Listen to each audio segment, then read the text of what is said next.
Hello students, O2IS academy में आपका बहुत बहुत स्वागत है। जैसा कि आप जानते हैं, हमने आपके लिए एक इनिशिएटिव को शुरू किया है, that is DRAW series, daily revision and work. तो इसके अंदर हम HAS एग्ज़ाम के लिए पिछले एक साल के करंट अफेयर्स को कवर कर रहे हैं, जिसमें हमने ऑलरेडी कुछ सब्जेक्ट्स को कवर कर लिया है। अगर आपने नहीं देखा है तो आप जाकर देख सकती हैं। आज हम जो शुरू करने वाले हैं that is national and state news. तो पिछले एक साल के अंदर जितनी भी ऐसी चीज़ें न्यूज़ में थी उन सब चीज़ों के बारे में देखेंगे। शुरू करने से पहले अगर आपको इस वीडियो की PDF चाहिए तो आप हमारी O2IS अकेडमी की ऐप को जाकर डाउनलोड कर सकते हैं। वहाँ पर आपको HPS प्रीलिम्स टेस्ट सीरीज़ 2022 के नाम से एक कोर्स मिल जाएगा, जिसके कंटेंट सेक्शन में आपको फ्री रिसोर्सेज के अंदर करंट अफेयर्स की PDFs मिल जाएगी। आप वहीं पर उसको डाउनलोड करके रिवाइज कर सकते हैं। इसके अलावा जो भी बच्चे आने वाले HAS एग्ज़ाम के लिए प्रेपरेशन करना चाहते हैं तो उनके लिए भी हमने फाउंडेशन बैच को लॉन्च किया है, जिसके अंदर हम अलग अलग चीज़ों को कवर करवाते हैं। आपका बेसिकली जो फाउंडेशन है उसको बिल्ड करवाया जाता है। इसके अलावा जो स्टेट स्पेसिफिक GK है आपका, वो भी कवर करवाया जाता है। ठीक है, तो आप एक बार जाकर इसको एक्सप्लोर कर सकते हैं। शुरू करते हैं आज की सबसे पहली न्यूज़ से। तो जो सबसे पहली न्यूज़ है आपकी वो ये है कि जो ministry of fisheries, animal husbandry and dairying है, उन्होंने तमिलनाडु के अंदर एक सी वीड पार्क बनाने की बात करी है। अगर मैं बात करूं कि सी वीड पार्क होता क्या है, देखो सी वीड का मतलब है ऐसे मेरीन ऑर्गेनिजम्स या फिर ऐसे मेरीन प्लांट्स जो कि पानी के अंदर रहते हैं। अब मेरीन प्लांट्स कौन से हैं जो पानी के अंदर रहते हैं? प्लांट्स के अंदर जो अलग अलग एल्गे आते हैं, दैट इज ग्रीन एल्गे हो गया, देन इज रेड एल्गे हो गया, ब्राउन एल्गे हो गया, ये सारे के सारे सी वीड की कैटेगरी के अंदर लाई करते हैं। तो इसके रिगार्डिंग एक अलग से ही पानी के अंदर इनको ग्रो किया जाएगा ताकि ये एक तरह से फिशरमैन के लिए बहुत ज़्यादा बेनिफिट कर सकें। इवन ये जो सीवीड है वो अलग अलग ह्यूमन पर्पसेस के लिए भी यूज़ होते हैं, जैसे कि मेडिसिन बनाने के लिए यूज़ होते हैं, न्यूट्रिशन भी प्रोवाइड करते हैं, और पानी के अंदर भी जो अलग अलग ट्रॉफिक लेवल हैं उनके लिए भी ये न्यूट्रिशन का काम करते हैं। तो आपने याद रखना है कि जो सीवीड पार्क है वो तमिलनाडु में बनाने की बात करी जा रही है। कौन सी मिनिस्ट्री इसकी बात कर रही है वो उसके बारे में भी आपने याद रखना है। नेक्स्ट हम बात करते हैं कि सेंटर ने जो पार बॉइल्ड राइस हैं उसको परचेज करने से मना कर दिया है। बात करते हैं कि पार बॉइल्ड राइस जो है वो होते क्या हैं। पार बॉइल्ड राइस का मतलब है partially boiled rice. That means जो राइस होते हैं उनको, उसके हस्क को हम पार्शली बॉयल कर देते हैं। उस बॉयल करने की वजह से उसकी जो न्यूट्रिशनल क्वालिटी है वो बहुत ज़्यादा इंक्रीज कर जाती है। इसके अंदर 3 स्टेप्स को फॉलो किया जाता है, जैसे कि पहले उनको सोख किया जाता है, फिर स्टीम दी जाती है, फिर उनको ड्राई किया जाता है, और उसके बाद ही इन पार बॉइल्ड राइस को आगे बेचा जाता है। ये करने की वजह से इनकी जो न्यूट्रिशनल क्वालिटी है वो इन्हांस हो जाती है। अब देखो होता क्या था कि कुछ रीजन्स के अंदर पार बॉइल्ड राइस को बहुत ज़्यादा प्रोड्यूस किया जाता था, जैसे कि तेलंगाना वाला रीजन, और कुछ रीजन्स के अंदर इनको बहुत ज़्यादा कंज्यूम किया जाता था, जैसे कि झारखंड वाला रीजन। अब इन्होंने क्या किया, जो कंज्यूमिंग स्टेट्स हैं उन्होंने खुद ब खुद ही पार बॉइल्ड राइस को बनाना शुरू कर दिया। इस वजह से तेलंगाना के जो पार बॉइल्ड राइस है उसको लेने से सेंटर ने मना कर दिया है। आपको पता होना चाहिए कि पार बॉइल्ड राइस होते क्या हैं। ठीक है, नेक्स्ट हम बात कर लेते हैं कि जो ministry of road transport and highways हैं उन्होंने एक पोर्टल को लॉन्च किया है जिसका नाम है ईदर पोर्टल। ईदर की यहाँ पे फुल फॉर्म है E detailed accident report. That means ये एक ऐसा पोर्टल है जिसके अंदर जो भी एक्सीडेंट हुआ है उसके बारे में जो डिटेल रिपोर्ट है वो इस पोर्टल के ऊपर डाल दी जाएगी। अब देखो, जहाँ पर भी एक्सीडेंट होगा उस एक्सीडेंट की जो रिपोर्ट है इस पोर्टल पर डाल दी जाएगी, और अल्टीमेटली जिसने भी एक्सीडेंट इंश्योरेंस को क्लेम करना है वो इस पोर्टल के ऊपर इस पूरी की पूरी रिपोर्ट को दिखा सकते हैं, ताकि यहाँ पे उनका जो कंपनसेशन है वो उनको जल्दी से जल्दी मिल सके। ठीक है, एक तरह से जो भी कंपनसेशन को ईजिली एक्सेसिबल करने के लिए इस पोर्टल को लॉन्च किया गया है। आपने इस चीज़ के बारे में याद रखना है। नेक्स्ट हम बात करते हैं कि जो सुप्रीम कोर्ट है उन्होंने FCRA एक्ट 2020 की जो कॉन्स्टिट्यूशनैलिटी है उसको अपहेल्ड किया है कि ये कॉन्स्टिट्यूशनली बिल्कुल सही एक्ट है। ठीक है, हुआ क्या था कि ये जो एक्ट आया था इसके तहत यहाँ पे अलग अलग पिटिशंस को फाइल किया गया था। इसीलिए फाइल किया गया था क्योंकि यहाँ पे ये बोला गया था पिटीशन के अंदर कि जो भी बाहर से फॉरेन फंड्स आ रहे हैं NGOs के पास तो उनको बहुत ज़्यादा रेगुलेट करा जा रहा है। लेकिन उन्होंने ये बोला पिटीशंस के अंदर कि हमारा ये राइट है कि हम फॉरेन फंड्स ले सकते हैं, जो NGOs हैं वो बाहर से फॉरेन फंड्स जो है वो ले सकती हैं। लेकिन यहाँ पे सुप्रीम कोर्ट ने ये बोला कि ये आपका एब्सोल्यूट राइट नहीं है। दैट मीन्स जो एनजीओज हैं वो बाहर से जो फॉरेन फंड्स ले रहे हैं ये उनका एब्सोल्यूट राइट नहीं है। दैट मीन्स इस एक्ट के अंदर जो भी रेगुलेशन लगाई गई हैं वो बिल्कुल सही रेगुलेशंस हैं। अगर मैं बात करूं एफसीआरए एक्ट की, तो अगेन एफसीआरए एक्ट क्या है? Foreign contribution regulation act. इस एक्ट के तहत जितनी भी एनजीओज हैं उनको बाहर से जो फॉरेन फंड आता है, बाहर से जो भी फंड्स आते हैं उसको रेगुलेट किया जाता है। जैसे कि ये जो फंड है हमेशा एसबीआई की जो दिल्ली वाली ब्रांच है उसके अंदर ही आना चाहिए। इसके अलावा अलग अलग रेगुलेशंस लगाई गई थी, जैसे कि आप जो फॉरेन फंड्स का 20% है वही एडमिनिस्ट्रेशन एक्सपेंसेस के ऊपर खर्च कर सकते हैं। इससे पहले 50% था तो उसको इन्होंने स्ट्रक डाउन कर दिया है ना। तो इन सारी चीज़ों को इन्होंने एफसीआरए एक्ट 2020 के द्वारा रेगुलेट किया था। अगर आप इसकी डिटेल में देखना चाहते हो तो मैंने इकोनॉमी वाले पोर्शन के अंदर एफसीआरए एक्ट 2010 वाला और 2020 वाला अच्छे से कवर किया है, उसको जाकर आप देख सकते हैं। ठीक है, तो इन्होंने यहाँ पर इसको अब क्या बोल दिया सुप्रीम कोर्ट ने कि ये बिल्कुल ही कॉन्स्टिट्यूशनली वैलिड एक्ट है। ठीक है, अगर मैं बात करूं कि एफसीआरए एक्ट को कौन रेगुलेट करता है तो मिनिस्ट्री ऑफ होम अफेयर्स इसको रेगुलेट करती है। नेक्स्ट हम बात कर लेते हैं कि एक नानर ऑयल रिफाइनरी प्रोजेक्ट है जो कि कोंकण वाले रीजन में यहाँ पर नेक्स्ट हम बात कर लेते हैं नानर ऑयल रिफाइनरी प्रोजेक्ट के बारे में। तो ये एक ऐसा प्रोजेक्ट है जो कि महाराष्ट्र गवर्नमेंट और जो हमारी सेंटर सरकार है उन्होंने मिलकर इस प्रोजेक्ट को शुरू करने की बात करी थी 2014 के अंदर। लेकिन जो इलेक्शंस वगैरह हैं उसकी वजह से कई बार ये प्रोजेक्ट दोबारा से आता था, दोबारा से कंसीव होता था, लेकिन दोबारा से इस प्रोजेक्ट को रोक दिया जाता था क्योंकि यहाँ पे जो लोग हैं उनके अलग अलग प्रोटेस्ट्स होते थे कि यहाँ पर ऑयल रिफाइनरी को नहीं खोला जाना चाहिए।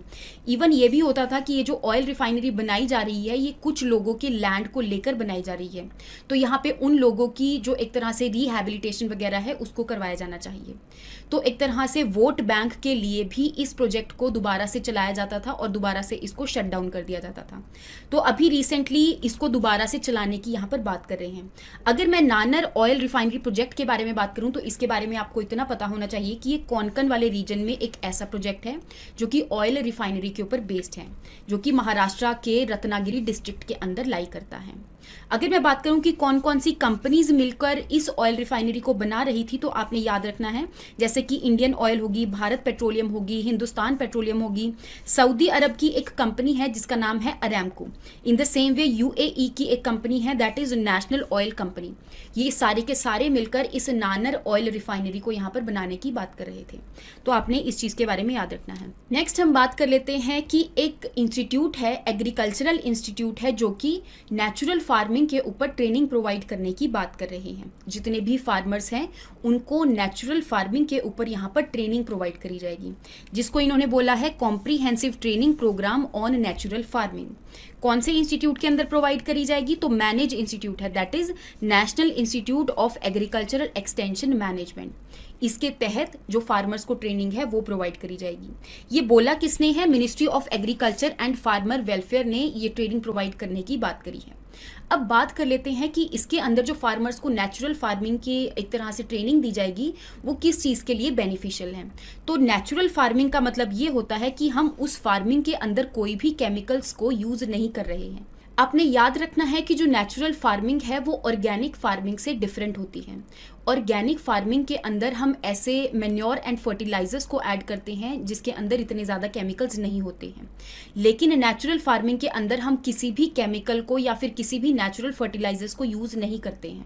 ठीक है, हम यहाँ पे लैंड के ऊपर ही छोड़ देते हैं, जैसे भी अपने आप खुद ब खुद ही सॉइल को रिजुविनेट करता है, इन सब चीज़ों के लिए हम फ्रीली लैंड को छोड़ देते हैं। ठीक है, उसको हम कहते हैं नेचुरल फार्मिंग। तो इस चीज़ को एक्सटेंशन करने के लिए यहाँ पे ये जो इंस्टीट्यूट है वो फार्मर्स को ट्रेनिंग प्रोवाइड करेगा ताकि उनकी जो भी इनकम है एक तरह से वो इन्हांस हो सके, उनकी जो यील्ड है वो इन्हांस हो सके।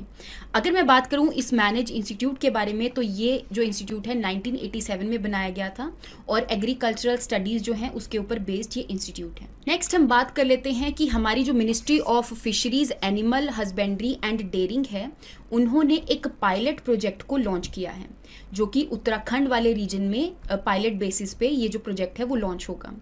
किस चीज़ के ऊपर बेस्ड है आपने इसके बारे में याद रखना है, that is one health framework के ऊपर ये जो प्रोजेक्ट है वो बेस्ड है। वन हेल्थ का मतलब ये होता है कि हम ह्यूमन हेल्थ के साथ साथ इन्वायरमेंट की हेल्थ का भी उतना ही ध्यान रखते हैं और इवन जो एनिमल्स हैं उनकी हेल्थ का भी उतना ही ध्यान रखते हैं। अगर हम इन तीनों जनों की हेल्थ का इक्वली ध्यान रखेंगे तो उस वजह से जितनी भी डिजीजेस वगैरह है वो नहीं होंगी। फॉर एग्जाम्पल अगर मैं पानी की बात करूं तो अगर एक पानी बहुत ज़्यादा पल्यूटेड है, दैट मीन्स यहाँ पे इन्वायरमेंट को हार्म हो रहा है, और वो पानी जो है एक तरह से स्टैग्नेंट वाटर जो है वो मस्कीटोज़ को ब्रीड करने के लिए एक जगह प्रोवाइड करेगा, जिसकी वजह से जो मस्कीटोज़ हैं वो एक वायरस को या फिर एक माइक्रो ऑर्गेनिज्म को एक जगह से दूसरी जगह ट्रांसफ़र करेंगे, और अल्टीमेटली यहाँ पे एनिमल की हेल्थ भी ख़राब हो गई, और उस वजह से जो ह्यूमंस है उनको जो मस्कीटोज़ बाइट करेंगे उस वजह से जो डिजीज़ है वो फैल सकती हैं, और अल्टीमेटली यहाँ पे जो ह्यूमंस हैं उनकी भी हेल्थ ख़राब हो गई। दैट मीन्स अगर हमने ह्यूमन की हेल्थ को ठीक रखना है तो हमें इन्वायरमेंट की हेल्थ को भी ठीक रखना पड़ेगा, इवन जो एनिमल्स की हेल्थ है उसको भी ठीक रखना पड़ेगा। तो इसको पायलट बेस पे उत्तराखंड वाले रीजन में लॉन्च किया जा रहा है। अगर यहाँ पर सक्सेसफुल हुआ तो ऑल ओवर द इंडिया इस प्रोजेक्ट को इंप्लीमेंट किया जाएगा। नेक्स्ट हम बात कर लेते हैं कि जो मिनिस्ट्री ऑफ जल शक्ति है उन्होंने एक डिजिटल डैशबोर्ड को लॉन्च किया है, जो कि किस चीज के ऊपर बेस्ड है, डिस्ट्रिक्ट गंगा कमेटी की जो परफॉर्मेंस है उसके ऊपर बेस्ड है। जैसा कि आपको पता है कि गंगा को साफ करने के लिए यहाँ पे हमारा जो एक प्रोजेक्ट चल रहा है that is Namami Gange programme. इस नमामि गंगे प्रोग्राम के तहत गंगा का जितना भी पानी है उसको साफ किया जा रहा है। अलग अलग सीवेज ट्रीटमेंट प्लांट्स जो हैं गंगा के बेसिन के अंदर वो बनाए जा रहे हैं। तो यहाँ पे जो कमिटीज़ बनाई जाती हैं हर एक डिस्ट्रिक्ट के अंदर, वो यहाँ पर ये चेक करती हैं कि उस डिस्ट्रिक्ट के अंदर कितना ज़्यादा ये प्रोजेक्ट इम्प्लीमेंट हुआ है, कितना ज़्यादा यहाँ पर पानी साफ हुआ है। तो इन सारी चीज़ों की जो परफॉर्मेंस है इस चीज़ को एक डिजिटल प्लेटफॉर्म के ऊपर डालने के लिए यहाँ पर एक डिजिटल डैशबोर्ड को लॉन्च किया गया है। इवन यहाँ पे डिस्ट्रिक्ट के अंदर जो वॉलंटियर्स हैं वो भी पार्टिसिपेट करते हैं, और उसके रिगार्डिंग भी जो इन्फॉर्मेशन है वो एक डिजिटल डैशबोर्ड के ऊपर डाली जाती है। आपने नमामि गंगे प्रोग्राम के बारे में याद रखना है जो कि 2014 के अंदर लॉन्च हुआ था, और अभी रिसेंटली ये मिनिस्ट्री ऑफ जल शक्ति के अंदर एक डिपार्टमेंट है that is department of water resources, river development and Ganga rejuvenation, जो कि मिनिस्ट्री ऑफ जल शक्ति के अंदर आता है। आपने इस प्रोजेक्ट के बारे में याद रखना है। नेक्स्ट हम बात कर लेते हैं सतलुज यमुना लिंक कैनाल के बारे में। तो जैसा कि आप जानते हैं कि इंडस रिवर की जो ट्रिब्यूटरी है सतलुज, जो कि लेफ्टेस्ट ट्रिब्यूटरी है, जो कि आपके पंजाब वाले रीजन में ज़्यादातर लाई करती हैं। हालांकि ये निकलती तिब्बत वाले रीजन से है, मानसरोवर जो लेक है वहाँ से निकलती है, लेकिन पंजाब से होकर ये गुजरती है। अब यहाँ पे हरियाणा से एक रिवर निकलती है जो कि है यमुना। अब यमुना रिवर और जो सतलुज रिवर है उसके बीच में एक कैनाल बनाने की बात करी जा रही थी। ये जो कैनाल है बहुत टाइम से पेंडिंग थी। हरियाणा वाले रीजन ने अपना जो 92 किलोमीटर का कैनाल है उसको बना दिया है, लेकिन पंजाब वाले रीजन ने इस कैनाल को नहीं बनाया है, और यहाँ पे हरियाणा वाले रीजन ने दोबारा से बोला है कि आप इस कैनाल को कंप्लीट कर दीजिए, ताकि यहाँ पे हरियाणा वाले रीजन के जो भी ड्रोट प्रोन एरिया हैं उनके अंदर भी पानी पहुँच सके, वाटर रिसोर्सेज की जो फैसिलिटीज़ है वहाँ तक भी पहुँच सके। क्योंकि ये कैनाल क्या करेगी, जो सतलुज का पानी है वो यहाँ पर थोड़ा सा यमुना के अंदर डाल देगी, और उस वजह से इसके आसपास वाले रीजन के जो लोग हैं वो भी इस पानी का फ़ायदा उठा सकेंगे, क्योंकि उनके पास यहाँ पे कोई भी वाटर रिसोर्सेज जो है वो अवेलेबल नहीं है। तो इसके रिगार्डिंग ये जो सतलुज यमुना लिंक कैनाल है वो न्यूज़ में चल रही थी। आपने इसके बारे में याद रखना है कि ये 214 किलोमीटर लॉन्ग है, जिसमें से 92 किलोमीटर जो है वो हरियाणा वाले रीजन में लाई करती है, और यहाँ पे 2 रिवर्स को जोड़ने की बात करी जा रही है, दैट इज सतलुज जो कि इंडस की ट्रिब्यूटरी है, and second one is Yamuna जो कि गंगा की ट्रिब्यूटरी है। ठीक है, इसके बारे में याद रखना है। नेक्स्ट हम बात कर लेते हैं कि सुप्रीम कोर्ट ने तमिलनाडु की एक रिजर्वेशन है जो कि वन्याकुल क्षत्रिय कम्युनिटी के लिए थी। कितनी परसेंट थी? 10.5%। इस रिजर्वेशन को सुप्रीम कोर्ट ने स्ट्रक डाउन कर दिया। वो इसीलिए स्ट्रक डाउन कर दिया क्योंकि तमिलनाडु के रीजन के अंदर जो मोस्ट बैकवर्ड कम्युनिटीज़ हैं उनको यहाँ पर 20% रिजर्वेशन जो है वो दी गई है, और उनमें से एक जो कम्युनिटी है वो वन्याकुल क्षत्रिय कम्युनिटी भी है। अगर वन्याकुल क्षत्रिय कम्युनिटी को 10.5% रिजर्वेशन जो है वो दे दी जाएगी तो बाकी के जो बची हुई कम्युनिटीज़ हैं, जैसे कि 115 कम्युनिटीज़ मोस्ट बैकवर्ड कम्युनिटीज़ के अंदर लाई करती हैं, तो बाकी की जो बची हुई कम्युनिटीज़ हैं उनके पास सिर्फ 9.5% रिजर्वेशन ही रह जाएगी। तो इसीलिए ये एक तरह से इक्वालिटी नहीं होगी। तो इसलिए सुप्रीम कोर्ट ने वन्याकुल क्षत्रिय कम्युनिटी की जो रिजर्वेशन है जो कि 10.5% दी गई थी उनको, तो उसको यहाँ पर स्ट्रक डाउन कर दिया है कि इनको कोई भी ऐसी रिजर्वेशन नहीं दी जाएगी। अगर मैं वन्याकुल क्षत्रिय कम्युनिटी की बात करूं तो उसके अंदर भी अलग अलग जो कम्युनिटीज हैं वो लाई करती हैं, जैसे कि वन्यार हो गया, वन्या हो गया, है ना, इन द सेम वे अलग अलग कम्युनिटीज़ जो हैं ये सारी की सारी वन्याकुल क्षत्रिय कम्युनिटी के अंदर लाई करती हैं। आपने इसके बारे में याद रखना है। नेक्स्ट हम बात करते हैं कि पंजाब की जो लेजिस्लेटिव असेंबली है उन्होंने चंडीगढ़ कैपिटल जो है उसको पंजाब की तरफ ट्रांसफ़र करने की यहाँ पर बात करी है। अब हम बात कर लेते हैं पंजाब, हरियाणा और चंडीगढ़ के इस इशू के बारे में। देखो हुआ क्या था, पहले तो जो पंजाब है उसी के अंदर ये जो पूरा का पूरा रीजन है वो लाई करता था, लेकिन इस रीजन के अंदर कुछ ऐसा रीजन था जिसके अंदर पंजाबी बहुत ज़्यादा कॉमनली बोली जाती थी, लेकिन बाकी का कुछ ऐसा रीजन था जिसके अंदर हिंदी को ज़्यादा भाव दिया जाता था। दैट मीन्स वो हिंदी स्पीकिंग रीजन के अंदर इंक्लूड होता था। तो यहाँ पे 1966 के अंदर एक एक्ट था, that is Punjab reorganisation act 1966 वाला। इसके तहत यहाँ पे हिंदी स्पीकिंग रीजन को अलग कर दिया गया और यहाँ पे पंजाबी स्पीकिंग रीजन को अलग कर दिया गया, और इसमें से कुछ जो रीजन है वो हिमाचल प्रदेश को भी दे दिया गया जो हिली रीजन्स के अंदर काउंट होता था। तो यहाँ पे 1966 के एक्ट के तहत यहाँ पे पंजाब जो है वो हरियाणा से अलग हो गया, लेकिन इनकी जो कैपिटल है वो एक ही मानी गई, दैट इज़ चंडीगढ़। और ये बोला गया कि चंडीगढ़ जो कैपिटल है, जैसे ही हरियाणा के अंदर कोई एक ऐसी जगह बहुत ज़्यादा डेवलप हो जाएगी तो वो अपनी जो कैपिटल है उसको चेंज कर देंगे चंडीगढ़ से। लेकिन यहाँ पे अभी तक हरियाणा ने चंडीगढ़ कैपिटल को चेंज नहीं किया है, तो इसके रिगार्डिंग ही पंजाब की असेंबली के अंदर चंडीगढ़ को ट्रांसफर करने के लिए यहाँ पर तो ये जो रेजोल्यूशन है उसको पास किया गया ताकि चंडीगढ़ जो है सिर्फ पंजाब की ही कैपिटल बनी रहे। ठीक है, इसके रिगार्डिंग आपने याद रखना है, इसका एक्ट याद रखना है। तो अगर आपसे पूछा जाए कि हरियाणा कौन से एक्ट के द्वारा बना था या फिर कौन से ईयर में बना था, तो आपको पता होना चाहिए पंजाब रीऑर्गेनाइजेशन एक्ट 1966 में हरियाणा बनाया गया था, कार्व आउट किया गया था। नेक्स्ट हम बात कर लेते हैं वर्ल्ड का लार्जेस्ट नेशनल फ्लैग जो है वो खादी से बनाया गया है। कौन से रीजन में बनाया गया है आपने उसके बारे में याद रखना है कि राजस्थान का जो जैसलमेर वाला रीजन है उसके अंदर लोंगेवाला रीजन के अंदर इस खादी फ्लैग को बनाया गया है। इसके आप डायमेंशंस याद भी कर सकते हो, अगर ना भी याद रहें तो चलेगा, इतने ज़्यादा डायमेंशंस नहीं पूछे जाते हैं। अगर मैं बात करूं कि लोंगेवाला की क्या सिग्निफिकेंस है, तो 1971 का जो बांग्लादेश लिबरेशन वॉर था तो उस टाइम पे जो लोंगेवाला वाला रीजन है वो इंडिया और पाकिस्तान का बैटल का एक तरह से सेंटर स्टेज कंक्लूड होता था। तो आपने लोंगेवाला रीजन के बारे में याद रखना है और इस नेशनल फ्लैग के बारे में याद रखना है जो कि आर्मी डे वाले दिन दैट इज 15 जनवरी को यहाँ पर डिस्प्ले किया गया। इस चीज़ के बारे में आपने याद रखना है। नेक्स्ट हम बात कर लेते हैं 25th नेशनल यूथ फेस्टिवल के बारे में। तो ये जो यूथ फेस्टिवल है 25th एडिशन जो है वो अभी वर्चुअल मोड में हमारे यूनियन टेरिटरी पुडुचेरी के अंदर अभी ऑर्गेनाइज किया गया था। यहाँ पर भी एक अलग से यूनिवर्सिटी है, उन्होंने इस नेशनल यूथ फेस्टिवल को ऑर्गेनाइज किया। अगर मैं बात करूँ नेशनल यूथ फेस्टिवल के बारे में, तो ये जो यूथ फेस्टिवल है हमेशा जो नेशनल यूथ डे है उसके आसपास लाई करता है। नेशनल यूथ डे होता क्या है, हमारे जो स्वामी विवेकानंद जी है उनकी बर्थ एनिवर्सरी के ऊपर बेस्ड यहाँ पर 12 जनवरी को नेशनल यूथ डे मनाया जाता है। नेशनल यूथ फेस्टिवल के अंदर जो अलग अलग रीजन्स के बच्चे हैं वो यहाँ पर फेस्टिवल के अंदर पार्टिसिपेट करते हैं, जैसे ड्रामा के अंदर, स्किट के अंदर, माइम के अंदर, अलग अलग चीज़ों के अंदर पार्टिसिपेट करते हैं। और इसकी वजह से हमारी कंट्री की एक तरह से यूनिटी भी बनी रहती है। अलग अलग जो कल्चर्स हैं उनके बारे में लोगों को अवेयरनेस होती है। अलग अलग रीजन्स के, जैसे तमिलनाडु वाले रीजन के अलग से कोई अपना परफॉर्मेंस एक तरह से शोकेस करेंगे। In the same way Assam वाले या फिर नॉर्थ ईस्टर्न वाले रीजन में से जो बच्चे हैं अपनी कोई परफॉर्मेंस शोकेस करेंगे, तो उसके रिगार्डिंग यहाँ पे बच्चों को उनके कल्चर के बारे में पता चलेगा। नेक्स्ट हम बात कर लेते हैं कि हमारी जो पोषण स्कीम है दैट इज प्रधानमंत्री पोषण शक्ति निर्माण। ठीक है, इस स्कीम को यहाँ पर सपोर्ट करने की बात करी जा रही है। जो कि कौन सपोर्ट करेगा, एक तो अक्षय पात्र फाउंडेशन है जो कि आपका बेंगलोर वाले रीजन में एक सोसाइटी लाई करती है। दूसरा है आपका United Nation World Food Programme. तो ये दोनों की दोनों ऑर्गेनाइजेशन जो हैं वो पीएम पोषण स्कीम को यहाँ पर सपोर्ट करने वाली हैं, फाइनेंशियली भी ये सपोर्ट करेंगे।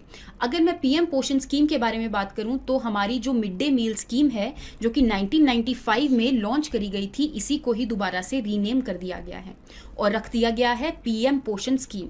ठीक है, और इसकी जो लॉन्च डेट है वो कब से कब है, 2021-22 से लेके 2025-26 तक की इसकी लॉन्च डेट है। इसके अंदर जो पीएम पोषण स्कीम, इसको दोबारा से रीनेम किया गया है, इसलिए रीनेम किया गया है ताकि यहाँ पे आत्मनिर्भर भारत को प्रमोट किया जा सके। यहाँ पे जो अलग अलग फार्मर्स हैं वो एक दूसरे के साथ मिलकर फार्मर प्रोड्यूसर ऑर्गेनाइजेशन बनाएं और यहाँ पे जो एक तरह से खाना वगैरह है, वीट हो गया, राइस हो गया, उसको इकट्ठा करके बेचें। ठीक है। इसकी वजह से फार्मर्स की इनकम भी इंक्रीज होगी और ये जो खाना मिलेगा वो बच्चों तक भी पहुंच पाएगा। एक तरह से जो मिड डे मील मिलता है ना बच्चों को, स्कूल के बच्चों को एक टाइम का मील दिया जाता है, तो उस मील को इम्प्लीमेंट करने के लिए यहाँ पर जो पीएम पोषण स्कीम है उसके अंदर कुछ चेंजेस करे गए हैं। आपने इसके बारे में याद रखना है। ये एक सेंट्रली स्पॉन्सर्ड स्कीम है। दैट मीन्स यहाँ पे जो स्टेट्स हैं वो सेंटर के साथ मिलकर इस स्कीम को इम्प्लीमेंट कर रही है, चाहे वो फंड के मामले में हो चाहे वो इम्प्लीमेंटेशन के मामले में हो। नेक्स्ट हम बात करते हैं कि जो तेलंगाना स्टेट है उन्होंने पहला रैंक हासिल किया है एक मिशन को इम्प्लीमेंट करने के लिए, जिस मिशन का नाम है श्यामा प्रसाद मुखर्जी रर्बन मिशन। तो ये एक ऐसा मिशन है जो कि 2016 के अंदर हमारी जो मिनिस्ट्री ऑफ रूरल डेवलपमेंट है उन्होंने लॉन्च किया था। देखो होता क्या था, जो भी विलेज हैं वहाँ पे विलेज के अंदर क्योंकि इतनी ज़्यादा डेवलपमेंट नहीं होती थी, तो जो लोग हैं वो विलेज से अर्बन एरियाज़ की तरफ मूव करते थे। अब यहाँ पे बहुत ज़्यादा माइग्रेशन देखने को मिलती थी और उस वजह से जो रूरल एरियाज़ हैं वो लीस्ट डेवलप्ड ही रह जाते थे और अर्बन एरिया के अंदर जो अर्बनाइजेशन है वो बहुत ज़्यादा हो जाती थी। तो एक तरह से उन चीज़ों को रोकने के लिए यहाँ पर एक मिशन को लॉन्च किया गया, जो कि मिनिस्ट्री ऑफ रूरल डेवलपमेंट ने लॉन्च किया और उन्होंने ये बोला कि विलेज के आसपास ही यहाँ पर आप कुछ क्लस्टर्स को डेवलप करेंगे, जिसके तहत उन क्लस्टर्स के अंदर आपको सारी की सारी फैसिलिटीज़ दी जाएगी जो कि आपको अर्बन एरियाज़ के अंदर मिलती है। इसी को ही हम रर्बन मिशन कहते हैं। आपने इस चीज़ के बारे में याद रखना है। दैट मीन जो तेलंगाना वाला रीजन है उनके अंदर जितने भी रूरल क्लस्टर्स हैं उनके अंदर बहुत ज़्यादा अर्बन फैसिलिटीज़ को प्रोवाइड किया गया है। In the same way second number पे यहाँ पर तमिलनाडु आया है और थर्ड नंबर पर यहाँ पर गुजरात आया है। ये तो स्टेट वाइज हो गई। स्टेट के अलावा भी यहाँ पर जो रूरल क्लस्टर्स हैं उनको भी रैंक किया जाता है। जैसे कि जो तेलंगाना के 2 क्लस्टर्स हैं उन्होंने यहाँ पे पहला और दूसरा रैंक हासिल किया है। In the same way Mizoram का जो एक क्लस्टर है उसने यहाँ पर 3rd रैंक हासिल किया है। तो आपने इस रर्बन मिशन के बारे में याद रखना है। रर्बन मिशन किस चीज़ से रिलेटेड है, उसका क्या पर्पस है, उसके बारे में भी याद रखना है। नेक्स्ट हम बात कर लेते हैं कि जो ministry of electronics information technology है उन्होंने फर्स्ट ग्राफीन इनोवेशन सेंटर जो है वो खोलने की बात करी है, जो कि केरला वाले रीजन में एक यूनिवर्सिटी है उसके अंदर एक लैब खोली जाएगी, जिस यूनिवर्सिटी का नाम है डिजिटल यूनिवर्सिटी केरला। अब इस मिशन को खोलने के लिए यहाँ पे अलग अलग जो सेंटर्स हैं वो भी हेल्प कर रहे हैं, जैसे कि centre of material for electronics technology हो गया, जो कि थ्रिसुर वाले रीजन अगेन केरला वाले रीजन के अंदर ही लोकेटेड है। अब अगर मैं बात करूं कि ये जो इनोवेशन सेंटर है ग्राफीन के ऊपर बेस्ड, ये क्यों खोला गया है, जैसा कि आप जानते हैं कि जो कार्बन है उसके एलोट्रॉप्स होते हैं। क्या होते हैं? एलोट्रॉप्स। जैसे कि यहाँ पे फुलरीन हो गया, है ना, फुलरीन हो गया। इन द सेम वे यहाँ पे ग्रेफाइट हो गया, ग्रेफाइट हो गया। इन द सेम वे यहाँ पे डायमंड हो गया, कोल हो गया। ये अलग अलग कार्बन के एलोट्रॉप्स हैं। उसमें से जो ग्रेफाइट है वो एक 3 डायमेंशनल स्ट्रक्चर होता है, जिसके अंदर ये ऐसे हेक्सागनल सा आपको स्ट्रक्चर देखने को मिलेगा और यहाँ पे अगेन एक हेक्सागनल रिंग होगी। दैट मीन्स एक 3D स्ट्रक्चर है। अगर मैं इस 3D स्ट्रक्चर की ये जो हेक्सागनल वाली रिंग्स वाला स्ट्रक्चर है इसको अलग कर दूं तो एक आपको हेक्सागनल रिंग्स की एक शीट मिल जाएगी। क्या मिल जाएगी? एक शीट मिल जाएगी और इसी शीट को हम कहते हैं ग्रेफीन। दैट मीन्स ग्रेफाइट के अंदर से जो 3 डायमेंशनल स्ट्रक्चर है उसमें से अगर मैं हेक्सागनल रिंग्स को अलग कर दूं तो उसको हम कहते हैं ग्रेफीन। और इस ग्रेफीन का आजकल के टाइम में बहुत ज़्यादा इंपॉर्टेंस है, बहुत ज़्यादा सिग्निफिकेंस है। अलग अलग पर्पसेस के लिए इसको यूज़ किया जाता है, जैसे कि ये मोस्ट कंडक्टिव मटेरियल के अंदर काउंट होता है। तो अब इस ग्रेफीन के ऊपर ही इनोवेशन करने के लिए एक कोई ना कोई लैब तो चाहिए जिसके अंदर इनोवेशन करी जाएगी। तो ये जो लैब है वो केरला वाले रीजन के अंदर खोली गई है। आपने इस चीज़ के बारे में याद रखना है। नेक्स्ट हम बात करते हैं कि कोची वाले रीजन में फर्स्ट इंडिया की जो वाटर मेट्रो है उसको रन किया गया है। अगर मैं बात करूं वाटर मेट्रो के बारे में तो कोची वाले रीजन में जो यहाँ पर शिप्स हैं पहले वो अलग अलग फ्यूल्स से चलती थी, फॉसिल फ्यूल्स वगैरह से चलती थी, लेकिन यहाँ पे जितनी भी फेरीज अब बनाई गई हैं इस प्रोजेक्ट के तहत वो सारी की सारी इलेक्ट्रिसिटी के ऊपर बेस्ड हैं। दैट मीन्स इलेक्ट्रिसिटी को यूज़ कर कर ये जो बोट्स वगैरह हैं वो पानी के अंदर चलेंगी। दैट मीन्स यहाँ पर इन्वायरमेंट का भी उतना ही ख्याल रखा गया है, सस्टेनेबल डेवलपमेंट का भी उतना ही ख्याल रखा गया है। तो आपने फर्स्ट वाटर मेट्रो के बारे में याद रखना है, जो कि इलेक्ट्रिकली प्रोपेल्ड फेरीज हैं कोची वाले रीजन के अंदर, केरला के अंदर। नेक्स्ट हम बात कर लेते हैं कि इंडिया का जो फर्स्ट रॉक म्यूजियम है वो हैदराबाद वाले रीजन के अंदर ओपन किया गया है। देखो CSIR का एक लैब है, that is national Jio physical research institute. इस इंस्टीट्यूट के अंदर ही अलग अलग टाइप की जो रॉक्स हैं उनको यहाँ पर दिखाया गया। ठीक है, इस इंस्टीट्यूट जो कि हैदराबाद के अंदर लोकेटेड है, इसको ही यहाँ पर हम बोल रहे हैं रॉक म्यूजियम। अब रॉक की हमें दिखाने की ज़रूरत है क्या? देखो, जो अलग अलग टाइप की रॉक्स हैं वो बताती हैं कि हमारी अर्थ का एवोल्यूशन कैसे हुआ है। ठीक है, अलग अलग मिनरल्स के बारे में भी यहाँ पर इंफॉर्मेशन देती हैं और एवोल्यूशन के बारे में भी यहाँ पर इंफॉर्मेशन देती हैं। और इन रॉक्स को अलग अलग रीजन से, हमारे इंडिया के अंदर जो अलग अलग स्टेट्स हैं उनसे यहाँ पर कलेक्ट करके हैदराबाद वाले रीजन में यहाँ पर रॉक म्यूजियम के अंदर रखा गया। आपने इस चीज़ के बारे में याद रखना है, ये एक ओपन रॉक म्यूजियम है जहाँ पे आपको बाहर ही रॉक्स वगैरह देखने को मिले। तो आई होप आपको यहाँ तक हर एक जो न्यूज़ है उसके बारे में समझ में आया होगा। नेक्स्ट क्लास के अंदर हम जो बचे हुए न्यूज़ हैं उनको भी कवर करेंगे। Thank you so much and have a nice day.